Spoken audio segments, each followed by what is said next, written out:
আর্থিক বিবরণের একটি সৃজনশীল প্রশ্ন আমি টাইপ করেছি। আজকে এই প্রশ্ন থেকে তোমাদেরকে আমি সমাধান নির্ণয় করে শিখিয়ে দিব। দেখো, তাহলে তোমরা অবশ্যই ভিডিওটা শেষ পর্যন্ত দেখবা।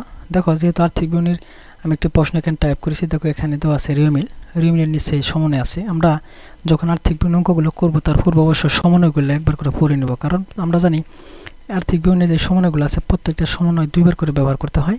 তার জন্য কোথায় কোথায় ব্যবহার করব আমরা পূর্বেই নির্ধারণ করে নিব, তাহলে আমাদের এগুলো যদি নির্ধারণ করে নিই আমাদের অঙ্ক করা কিন্তু অনেকটা সহজ হবে। দেখো, তাহলে যেহেতু আমরা অঙ্ক করব, প্রথম আমরা সমন্বয়গুলো পড়ে নিই। একটি কোম্পানির নিকট থেকে আইনি সহায়তা প্রদানের জন্য অগ্রিম চেক গ্রহণ করা হয়েছে 40,000 টাকা। দেখো, একটা কোম্পানিকে আইনি সেবা প্রদান করা হবে, এর জন্য 40,000 টাকা অগ্রিম নিছে কোম্পানি। তাহলে আমরা জানি কারো প্রতিষ্ঠান অগ্রিম সেবা প্রদান না করে যদি অগ্রিম কোনো কিছু গ্রহণ করে সেটা কিন্তু কারো প্রতিষ্ঠানের দায়। অগ্রিম আয় হলো কারো প্রতিষ্ঠানের দায়, তোমরা মনে রাখবা, চলতি দায়, যা আয়ের অন্তর্ভুক্ত রয়েছে, সেবায় অন্তর্ভুক্ত রয়েছে। দেখো, এই যে এখানে সেবা আয় আছে 4,75,000 টাকা, এই 40,000 টাকাটা এই সেবা আয়ের মধ্যে অন্তর্ভুক্ত আছে, কিন্তু এই 40,000 টাকা কিন্তু অরিজিনালি আয় না, এটা হলো অগ্রিম আয়। বুঝতে পারছো? আয় আর অগ্রিম আয় কিন্তু এক জিনিস না, তোমরা মনে রাখবা। কারো প্রতিষ্ঠানে এগুলো দুইটা হলো ভিন্ন জিনিস। তারপর দেখো আছে 1 মাসের বেতন ও ভাতা বকেয়া রয়েছে। দেখো, 1 মাসের যেহেতু উল্লেখ আছে, আমরা জানি আমরা যে অঙ্কগুলো করি আর্থিক অবস্থা বিবরণী প্রত্যেকটা হলে 1 বছর অঙ্ক, তার মানে 12 মাসের অঙ্ক। যেহেতু 1 মাসের বকেয়া আছে, তাহলে আমরা বুঝবো 11 মাসের বেতনটা দেওয়া হয়েছে আর 1 মাসের বেতনটা বকেয়া রয়েছে। দেখো, এই যেখানে আছে বেতন ও ভাতা কত টাকা, 1,11,000 টাকা। এটা আমরা বুঝবো 11 মাসের প্রদান করা হয়েছে আর 1 মাসেরটা কি বকেয়া রয়েছে। ঠিক আছে? তাহলে আমরা জানি বকেয়া বেতনটা যেহেতু কারো প্রতিষ্ঠানের খরচ, আমরা জানি বকেয়া খরচ কারো প্রতিষ্ঠানের দায়, আর হইল বেতনটা হইলো কারো প্রতিষ্ঠানের কি খরচ। ঠিক আছে? দেখো, তাহলে আমরা যখন বিশদায় বিবরণী নির্ণয় করব তখন আমরা এই বেতন ও ভাতার সাথে বকেয়াটা যোগ করে দিব, আর আর্থিক অবস্থা বিবরণী যখন নির্ণয় করব তখন আমরা চলতি দায়ের মধ্যে বকেয়া বেতন দিব, তোমরা মনে রাখবা। ঠিক আছে? তারপর দেখো, এখানে আছে হইলো অগ্রিম চেম্বার ভাড়ার অর্ধেকের মেয়াদ উত্তীর্ণ হয়েছে। অগ্রিম চেম্বার ভাড়া, দেখে যেখানে আছে অগ্রিম চেম্বার ভাড়া কত টাকা, 1,20,000 টাকা। ভাড়া হলে কারো প্রতিষ্ঠানের খরচ, আমরা জানি খরচের অগ্রিম হলো কারো প্রতিষ্ঠানের সম্পদ। আমরা জানি অগ্রিম সম্পদ কোনো সময় সবসময় কিন্তু থাকে না, সম্পদটা একটা নির্দিষ্ট সময় শেষে কিন্তু খরচ হয়ে যায় অগ্রিম সম্পদটা। ঠিক আছে? তাহলে এখানে 1,20,000 টাকা যেহেতু আছে অগ্রিম ভাড়া, তাহলে এখানকার অর্ধেক কিন্তু মেয়াদ উত্তীর্ণ হয়েছে। মেয়াদ উত্তীর্ণ হওয়া মানে কি খরচ হয়ে যাওয়া। ঠিক আছে? তাহলে আমরা যখন বিশদ আয় বিবরণী নির্ণয় করব তখন আমরা খরচের মধ্যে ভাড়া খরচটা দিয়ে দিব 60,000 টাকা, আর যখন আমরা আর্থিক অবস্থা বিবরণী নির্ণয় করব তখন অগ্রিম চেম্বার ভাড়া 1,20,000 টাকা লিখে নিচে আমরা কিন্তু বাদ দিয়ে দিব। ঠিক আছে? তারপর দেখো, এখানে আছে আসবাবপত্র সরঞ্জামের 10% অবশ্যই ধরতে হবে। দেখো, অবশ্যই ধরতে হবে, আমরা জানি অবশ্যই হলো কারো প্রতিষ্ঠানের খরচ, এটা আমরা বিশদ আয় বিভিন্ন খরচের মধ্যে দিয়ে দিব। আর হলো আমরা যখন আর্থিক অবস্থা বিবরণী নির্ণয় করব তখন স্থায়ী সম্পত্তি আসবাবপত্র লেখার পর ওখান থেকে আমরা এই অবশ্যটাকে বিয়োগ করে দেবো। তাহলে আমরা জেনে নিলাম এই সমন্বয় যে দুই জায়গায় ব্যবহার হয়, কোথায় কোথায় ব্যবহার হয়। তাহলে আমরা যেহেতু সৃজনশীল নিয়মে অঙ্কের সমাধান নির্ণয় করব, তাহলে আমরা ক নাম্বার প্রথমে সমাধান নির্ণয় করে নিই।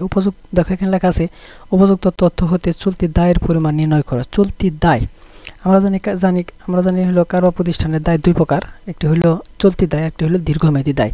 আমরা জানি দীর্ঘমেয়াদী দায় হলো একটা সাধারণত ঋণ, বন্ধকি ঋণ, গৃহীত ঋণ, ব্যাংক ঋণ, যদি এরকম লেখা থাকে কোনো পার্সেন্ট দেওয়া থাকে ঋণের মধ্যে, তাহলে আমরা সেটা জানি দীর্ঘমেয়াদী দায়। আর ঋণ ছাড়া যত প্রকারের দায় আছে প্রত্যেকটা হলো চলতি দায়, আমরা চলতি দায় নির্ণয় করব। দেখো, এই যেখানে রিওমিল দেওয়া আছে, আমরা জানি ডিবির পাশে বসে হলো কারো প্রতিষ্ঠানে খরদার সম্পদ, আর কের পাশে বসে হলো কারো প্রতিষ্ঠানে আয়, দায়, মালিকানা সত্ত্ব। যেহেতু দায় কের পাশে বসে, তাহলে আমরা দায়ের কের পাশে খুঁজবো এখানে রিওমিলের মধ্যে কয়টা দায় আছে, যেহেতু এটা রিওমিল, তাই না? দেখো, এখানে আছে মূলধন কারো প্রতিষ্ঠানের মালিকানা সত্ত্ব। তারপর দেখো, এখানে আছে সেবা আয়, এটা হলো কারো প্রতিষ্ঠানের আয়, মুনাফা জাতীয় আয়। তারপর দেখো, এখানে আছে অগ্রিম সেবা আয়, এটা কিন্তু অরিজিনাল আয় না, এটা হলো কারো প্রতিষ্ঠানের দায়। দেখো, আমরা তাহলে রিওমিলের মধ্যে কিন্তু একটা দায় পেলাম, অগ্রিম সেবায়। তারপর দেখে এখানে আছে হলো পঞ্জীভূত অবচয় সরঞ্জাম, তার মানে সম্পত্তির অবচয়, সম্পত্তির পঞ্জীভূত অবচয়টা আমরা যখন আর্থিক অবস্থা বিবরণী নির্ণয় করবো তখন আমরা সম্পদ থেকে বিয়োগ করে দেবো। তাহলে আমরা রিওমিলের মধ্যে কিন্তু একটা দায় পেলাম, তাই না? যেহেতু আমরা ক নম্বরের এখানে সমাধান নির্ণয় করবো, তাহলে ক নম্বরের সমাধানের জন্য আমরা 3টি ঘর কাটবো, তোমরা মনে রাখবা। একটা বিবরণের ঘর দিব আমরা, আর হলো 2টি টাকার ঘর দিব। আমরা টাকার ঘর সবসময় কোন পাশে হয়? ডান পাশে হয়। ঠিক আছে? তাহলে এখানে লিখে নিই আমরা বিবরণ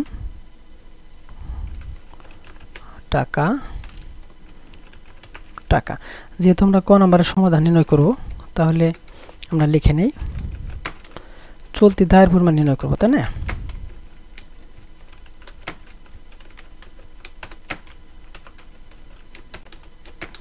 দেখো চলতি দায়ের পরিমাণ নির্ণয় করব। দেখো আমরা রিওমিলের মধ্যে কিন্তু একটা দায় পেয়েছি, সেটা কি? অগ্রিম সেবা আয়। তাহলে আমরা লিখে নেই অগ্রিম সেবা আয়। দেখো এখানে আমরা লিখে নিলাম অগ্রিম সেবা আয়। দেখো অগ্রিম সেবা আয়ের কিন্তু একটা সমন্বয় আছে। কি সমন্বয়? দেখো একটি কোম্পানির নিকট থেকে আইনি সহায়তা প্রদানের জন্য অগ্রিম চেক গ্রহণ করা হয়েছে। কত টাকা? 40,000 টাকা। দেখো এই যে অগ্রিম চেক গ্রহণ করা হয়েছে, এটা কিন্তু একটা অগ্রিম আয়, বুঝতে পারছো? তাহলে এটা কি করব আমরা? এই অগ্রিম সেবা আয়ের সাথে আমরা যোগ করে দেব। দেখো রিওমিলের মধ্যে কত টাকা আছে? 50,000 টাকা। লিখে নিলাম 50,000 টাকা। আমরা কি করব এখন? যোগ দিয়ে দিব। দেখো যোগ, এখানে লিখব সেবা বাবদ অগ্রিম চেক প্রাপ্তি। সেবা বাবদ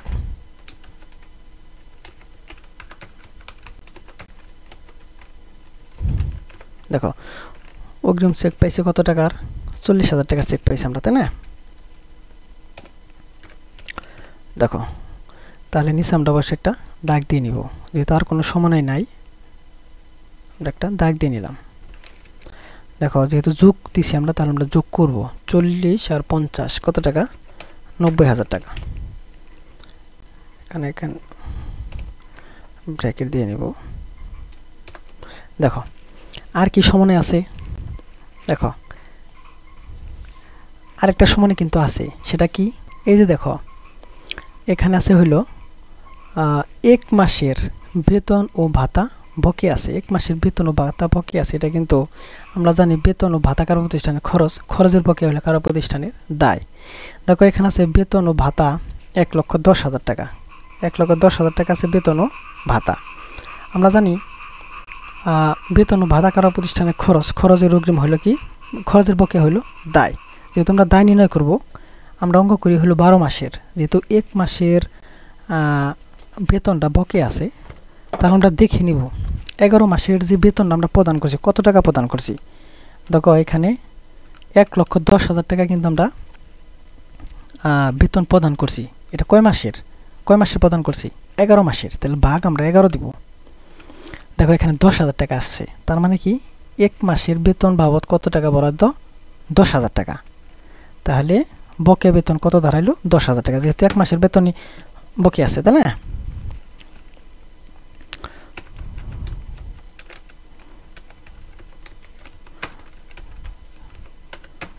বেতন ও ভাতা। দেখো 1 মাসের বেতন ও ভাতা কত টাকা? যেহেতু এটা কোনো সমন্বয় নেই, তাহলে শেষের যে ঘর আছে আমরা এই ঘরে লিখব 10,000 টাকা। দেখো আমরা লিখে নিলাম। এখন নিচ দিয়ে একটা দাগ দিয়ে আমরা জেড টেনে নিব। দেখো তাহলে 90,000 আর 10,000 টাকা, তাহলে কত টাকা? 1 লক্ষ টাকা।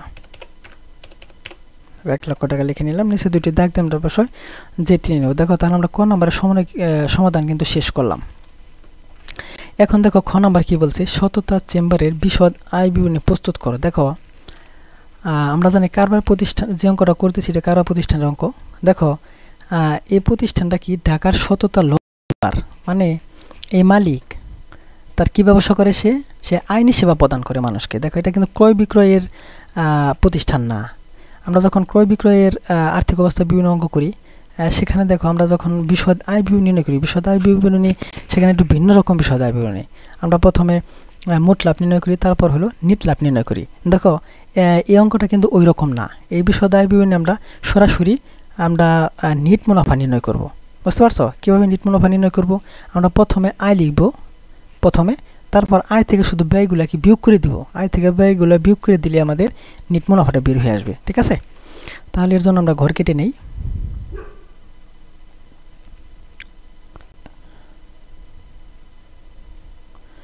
আমরা জানি হলো বিশদ আয় বিবরণীর মোট টাকার ঘর হয় কয়টা? 3টা। ঠিক আছে? 3টা টাকার ঘর। যেহেতু আমরা খ নাম্বার প্রশ্নের সমাধান নির্ণয় করব,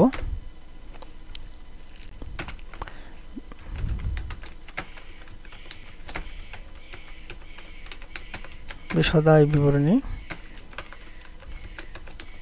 নির্ণয়। দেখো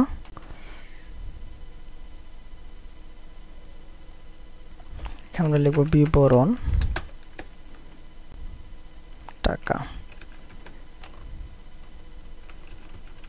টাকা। দেখো আমরা কিন্তু ঘরগুলো কেটে নিলাম।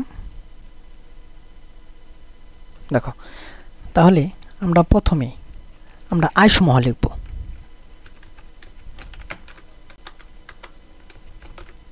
দেখো আয় সমূহ যদি এটা ক্রয় বিক্রয় প্রতিষ্ঠান হইতো তাহলে কিন্তু আমরা ভিন্নভাবে এই বিশদ আয় নির্ণয় করতাম। প্রথমে মোট লাভ নির্ণয় করতাম, তারপর আমরা নিট লাভ নির্ণয় করতাম। তোমরা মনে রাখবা যেহেতু এটা ক্রয় বিক্রয়ের প্রতিষ্ঠান না, তাহলে আমরা সরাসরি প্রথমে আয় সমূহ এখানে যতটি আমরা আয় পাবো প্রত্যেকটা এখানে লিখব। আয় লেখার পর নিচে খালি ব্যয় সমূহ দিয়ে আমরা নিট লাভ নির্ণয় করব। ঠিক আছে? দেখো আয় সমূহ তাহলে রিমিলের মধ্যে আয় কোন পাশে থাকে, কি পাশে থাকে? আমরা দেখব এখানে কয়টা আয় আছে। দেখো এটা হলো কারা প্রতিষ্ঠানের মালিকানা সত্ত্ব, আর এটা হলো সেবা আয়। এই যে দেখো এখানে সেবা আয় আছে, সেবা আয়। দেখো সেবা আয়ের কিন্তু সমন্বয় আছে। সেবা আয় কত টাকা? 4,75,000 টাকা। দেখো এই যেখানে আমরা তিনটা যে ঘর দিছি টাকার, তাহলে কোন ঘরে কোন টাকা লিখবো তোমরা মনে রাখবা। আয়ের আমরা প্রথমে আয় লিখছি, তাই না? আয়ের সমন্বয় আমরা এই ঘরে করবো। সমন্বয় বলতে যোগ বিয়োগ এই ঘরে করবো। যোগ বিয়োগ করার পর আসলে যে টাকাটা আমরা এই ঘরে লিখবো। ঠিক আছে? দেখো 4,75,000 টাকা, 4,75,000 টাকা লিখলাম। আয়ের কি সমন্বয় আছে? এই যে দেখো এখানে একটি কোম্পানির নিকট থেকে আইনি সহায়তা প্রদানের জন্য অগ্রিম চেক গ্রহণ করা হয়েছে 40,000 টাকা, যা সেবা আয় অন্তর্ভুক্ত আছে। এই 40,000 টাকা অগ্রিম আয়, এটা কিন্তু আয় না, এই আয়ের মধ্যে অন্তর্ভুক্ত আছে। ঠিক আছে? তাহলে এটা কি করবো? আমরা বিয়োগ করে দিব। দেখো তাহলে এখানে আমরা শুধু অগ্রিম লিখবো, তাই হবে অগ্রিম। কত টাকা অগ্রিম? 40,000 টাকার চেক গ্রহণ করছে, তাই না? এটা কিন্তু অরিজিনাল আয় না, এটা কারা প্রতিষ্ঠানের হলো দায়। তাহলে 4,75,000 টাকা থেকে যদি আমরা 40,000 টাকা বিয়োগ করে দিই তাহলে 4,35,000 টাকা হবে। 4,35,000 টাকা, 50,000 টাকা লিখে নিলাম। দেখো তারপর আমরা দেখবো আরও কোনো কারো প্রতিষ্ঠানে আয় আছে কি না। দেখো তারপরে কি আছে এখানে সেবায়। দেখো এখানে কিন্তু আর কোনো আয় নেই, তাই না? দেখো এখানে আপাতত নাই। রিমিলের মধ্যে সরাসরি আয় কোনো কিছু লেখা নাই, সমন্বয়ের মধ্যে কিন্তু আর কোনো আয় লেখা নাই। কিন্তু তোমরা মনে রাখবা এই যে রিমিলের মধ্যে কোনো টাকার মধ্যে যদি পার্সেন্ট দেওয়া থাকে তাহলে মনে রাখবা সেটার কি সুদ নির্ণয় করতে হবে। সেটা কি করতে হবে? সুদ নির্ণয় করতে হবে।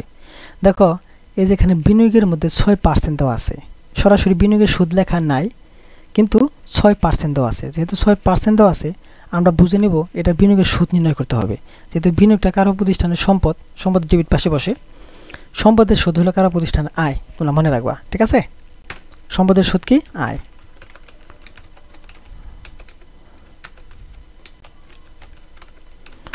বিনিয়োগের সুদ। দেখো এখন বিনিয়োগের সুদটার মধ্যে ভেজাল আছে। কি ভেজাল? দেখো একটু ক্যালকুলেশন আছে। আমরা অঙ্কটা শুরু করছি। দেখো আমরা যেহেতু 1 বছর অঙ্ক করতেছি, মানে 12 মাসের অঙ্কটা শুরু করছি। দেখো এটা এখানে লেখা আছে চেম্বার এর 2017 সালে 31শে ডিসেম্বর তারিখের যে অঙ্ক, মানে হিসাবটা ডিসেম্বর মাসের 31 তারিখের হিসাব 2017 সালে।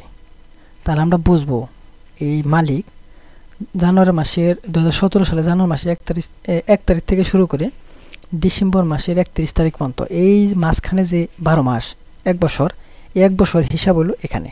ঠিক আছে? তার মানে এই মালিক প্রতি বছর ডিসেম্বর মাসের শেষে এই আর্থিক অবস্থা বিবরণী নির্ণয় করে। দেখো তাহলে আমরা বিনিয়োগটা করছি কবে এটা আমাদের দেখতে হবে। 1/7/2015। তার মানে 2015 সালের জুলাই মাসে 1 তারিখে এই বিনিয়োগটা করছি। তাহলে বিনিয়োগটা যে করছি জুলাই মাসের 1 তারিখে, মানে অর্ধেক বছরে 2015 সালের। তাই 2015 সালের ডিসেম্বর মাসের 31 তারিখে কিন্তু এই কোম্পানি একটা আর্থিক বিবরণী করছে। 2016 সালে এই কোম্পানি একটা আর্থিক বিবরণী করছে। 2017 সালে এটা এখন আমরা করতেছি। তাহলে 2015 সালের ডিসেম্বর মাসের 31 তারিখে যে আর্থিক বিবরণীটা করছে তখন বিনিয়োগের সুদটা 6 মাসে ধরছে। আর 2017 সালে যে আর্থিক বিবরণীটা করছে সেখানে বিনিয়োগের সুদ 1 বছরে ধরছে। আমরা 2017 সালে করতেছি, এখানে আমরা 1 বছরে ধরবো, কারণ এখানে কিন্তু 2015 সালে বিনিয়োগ করছে, বুঝতে পারছো? তার মানে 2017 আগেও আরও 2টা হিসাব কিন্তু কারো প্রতিষ্ঠান করছে মালিক। দেখো তাহলে সরাসরি আমরা 6% দিলেই হবে। বিনিয়োগটা কত? 2,50,000 টাকা। তাহলে 2,50,000 গুণ 6% দিলে দেখো 15,000 টাকা আসছে। দেখো যেহেতু এটার কোনো সমানে নেই, তাহলে সরাসরি আমরা শেষের যে ঘর আছে এগুলো লিখবো। কত টাকা? 15,000 টাকা। দেখো লিখে নিলাম। এখানে আর কোনো কিন্তু আয় নাই, যেহেতু নাই তাহলে আমরা এটা যোগ করে দিব। 4,35,000 আর হলো 15,000, তাহলে কত টাকা? 4.5 লক্ষ টাকা, তাই না? 4,50,000 টাকা। দেখো আমরা আয় সমূহ নির্ণয় করলাম। এখন এই আয় সমূহ থেকে আমরা ব্যয় সমূহ বিয়োগ করে দিব, তাই আমাদের নিট লাভ বের হয়ে আসবে। দেখো ব্যয় সমূহ, এখন আমরা আয় সমূহ থেকে ব্যয় সমূহটা বিয়োগ করে দিলে কিন্তু আমাদের নিট লাভ বের হয়ে আসবে। এখন ব্যয় সমূহ, এই যে রিও মিলটা আছে, রিও মিলের মধ্যে আমাদের খুঁজতে হবে কি কি ব্যয় আছে। ব্যয় কোন পাশে থাকে? ডেবিট পাশে থাকে, মানে খরচ। দেখো প্রথমে কি আছে? অগ্রিম সেবা, এটা কিন্তু কারো প্রতিষ্ঠানের দায়। আইএনই বই, এটা কারো প্রতিষ্ঠানের সম্পদ। দেখো পঞ্জীভূত অবশ্যই, এটা কারো প্রতিষ্ঠানে দেখো সম্পদের পরিমাণ হ্রাস পায়। বেতন ও ভাতা, এটা কিন্তু কারো প্রতিষ্ঠানের খরচ, ঠিক আছে না? বেতন ও ভাতা। দেখো আমরা আয় সময় লিখছিলাম, আয়ের সমানে আমরা মাঝখানে করে করছিলাম, তাই না? এখন আমরা ব্যয় সময় লিখছি, এই ব্যয় সমূহর সমানে আমরা এই প্রথম যে করে এই করে লিখবো, তোমরা মনে রাখবা। দেখো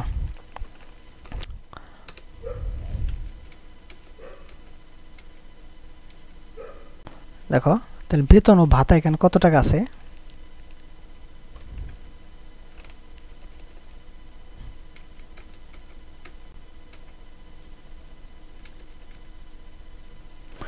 দেখো বেতন ও ভাতা এখানে আছে হলো 1,10,000 টাকা। যেহেতু এটার সমানে আছে তাহলে আমরা এই করে লিখব 1,10,000 টাকা। বেতন ও ভাতার কি সমানে আছে? বকেয়া আছে, এই যেখানে লেখা আছে 1 মাসের বেতন ও ভাতা বকেয়া, তাহলে আমরা যোগ করব। মনে রাখবা বকেয়া থাকলে যোগ করতে হয়। বকেয়া কত টাকা? 10,000 টাকা। তাহলে 1,10,000 আর 10, তাহলে কত হবে? 1,20,000 টাকা।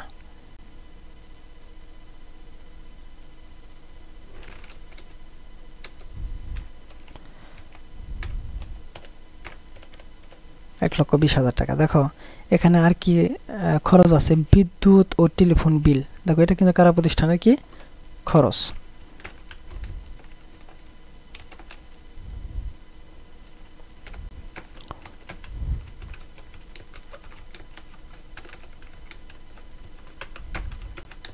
দেখো বিদ্যুৎ ও টেলিফোন বিলের যেহেতু কোনো সমানই নাই, তাহলে আমরা সরাসরি যে মাঝখানে যে ঘর আছে আমরা এই ঘরে লিখব।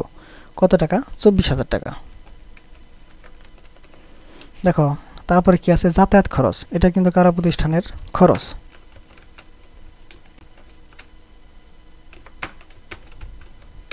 দেখো যাতায়াত খরচ এখানে কত টাকা আছে? 7,000 টাকা। এটার কিন্তু কোনো সমানই নেই, যেহেতু সমানই নেই তাহলে আমরা সরাসরি মাঝখানে যে ঘর আছে এই ঘরে লিখব। দেখো তারপর আর কি আছে? দেখো আমরা উপর থেকে পড়ে নেই। উত্তোলন, অগ্রিম চেম্বার ভাড়া। দেখো এই যে অগ্রিম চেম্বার ভাড়া, এটার কিন্তু একটা সমন্বয় আছে। কি সমন্বয়? এই যে দেখে এখানে লেখা আছে অগ্রিম চেম্বার ভাড়ার অর্ধেক মেয়াদ উত্তীর্ণ হয়েছে। মেয়াদ উত্তীর্ণ হওয়া মানে কি? খরচ হয়ে যাওয়া, ঠিক আছে? তাহলে আমরা এই যে অর্ধেকটা আমরা কি করব? খরচ ধরে নেব।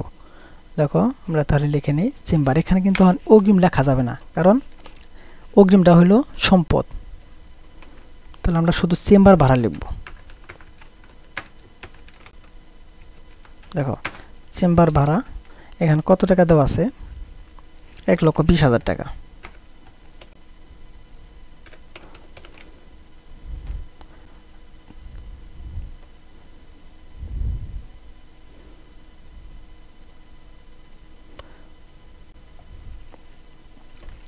যেহেতু আমরা অর্ধেক কি করব, ঠিক আছে?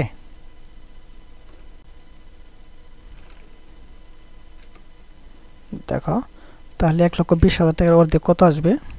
60,000 টাকা আসবে। 60,000 টাকা লিখে নিলাম। দেখো আমাদের দেখতে হবে আর কি খরচ এখানে আছে। এই যে এখানে রেমিলের মধ্যে আর কি খরচ এখানে আছে। দেখো এই রেমিলের ভিতর কিন্তু আর কোনো খরচ নাই। তাহলে কি আছে? সমানের মধ্যে আছে। দেখো আসবাবপত্র ও সরঞ্জামের 10% অবশ্যই ধরতে হবে। অবশ্যই আমি প্রথমে বলে নিচ্ছি, এটা কিন্তু খরচ। আসবাবপত্র ও সরঞ্জামের অবশ্যই, এত কিছু না লিখে শুধু অবশ্যই লিখলে হবে। ঠিক আছে?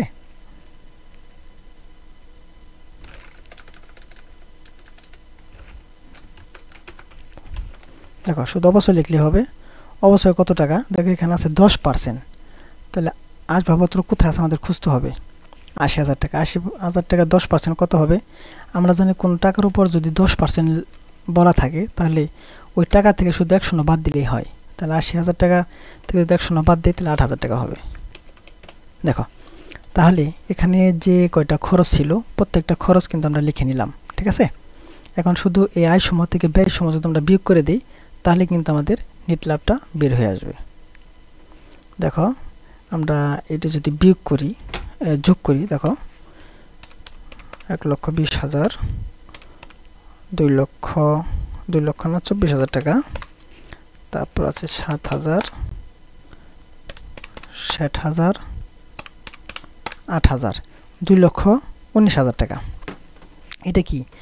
ব্যয়সমূহ। তাহলে আমরা আয়সমূহ থেকে যেহেতু আমরা বিয়োগ করব, তাহলে আমরা এই পাশে লিখে নেই 2,19,000 টাকা।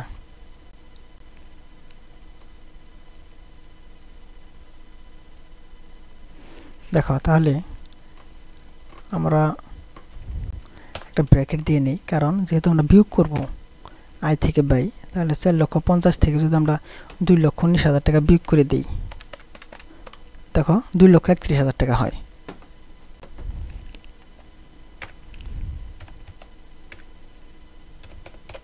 দেখো 2,31,000 টাকা হয়। দেখো এটা কি বের হলো? এটাই কিন্তু নিট লাভ। ঠিক আছে? আমরা নিচের দুটি দাগ দিয়ে আমরা অবশ্যই জেড টেনে নেব এভাবে। দেখো যেহেতু নিট লাভ তাহলে আমরা লিখে নেই।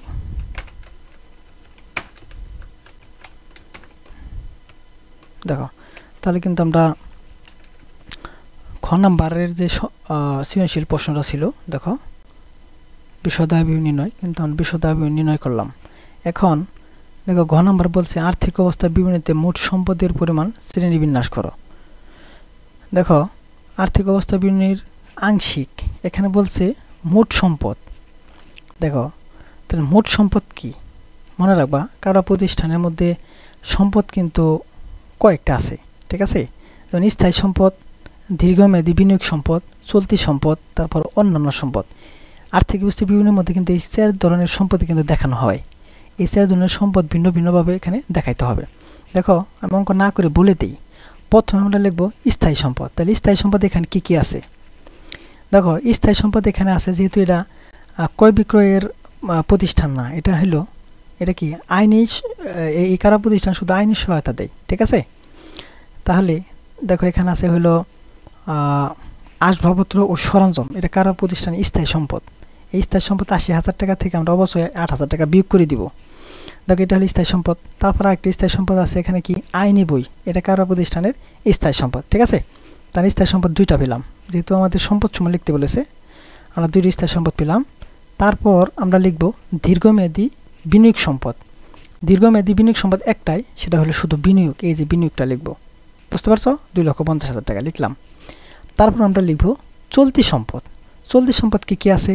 দেখো চলতি সম্পদ দেখো এখানে কি আছে আমি বলে দিই। দেখো অগ্রিম চেম্বার ভাড়া এখানে আছে 1,20,000 টাকা। এখানে 1,20,000 টাকা কিন্তু অগ্রিম না, অর্ধেক যেহেতু খরচ হয়ে গেছে আর অর্ধেক তো রয়ে গেছে। দেখো অগ্রিম চেম্বার ভাড়া এখানে 60,000 টাকা আমরা অগ্রিম সম্পত্তি দিব। তারপর দেখো আছে এখানে ব্যাংক জমা। ব্যাংক জমা কিন্তু কারা প্রতিষ্ঠানের চলতি সম্পদ, কিন্তু ব্যাংক জমা চলতি সম্পদ থাকলেও এখানকার 2 লক্ষ টাকা চলতি সম্পদ না। কেন? এই যে দেখো এই যে আইনি সেবা প্রদান করার জন্য 40,000 টাকা চেক গ্রহণ করা হয়েছে। চেক মানে কি? চেক মানে হলো ব্যাংক। তার মানে এই 2 লক্ষ টাকার মধ্যে 40,000 টাকার চেক আছে। তার মানে আমরা যখন ব্যাংক জমা লিখব তখন আমরা পূর্বে 1 ঘর আগে সমন্বয় করে নিব। 2 লক্ষ থেকে 40,000 টাকা আমরা বিয়োগ করে 1,60,000 টাকা লিখব। তারপর দেখো এখানে আছে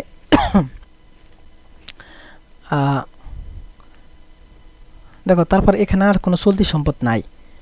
তাহলে আর কি আছে দেখো, তারপর এই যে বিনিয়োগের সুদটা, দেখো এই যে বিনিয়োগের সুদ হয়েছে, এখানে আমরা 15,000 টাকা বিনিয়োগের সুদটা পাইছি। এই বিনিয়োগের সুদ কিন্তু রিও মিলের মধ্যে কোথাও দেয় নাই। যেহেতু দেয় নাই তাহলে বিনিয়োগের সুদটা কি বাকি আছে। দেখো বিনিয়োগের সুদটা যেহেতু কারো প্রতিষ্ঠানের আয়, মনে রাখবা আয়ের বকেয়া কিন্তু কারো প্রতিষ্ঠানের সম্পদ, খরচের বকেয়া দায় আর আয়ের বকেয়া সম্পদ।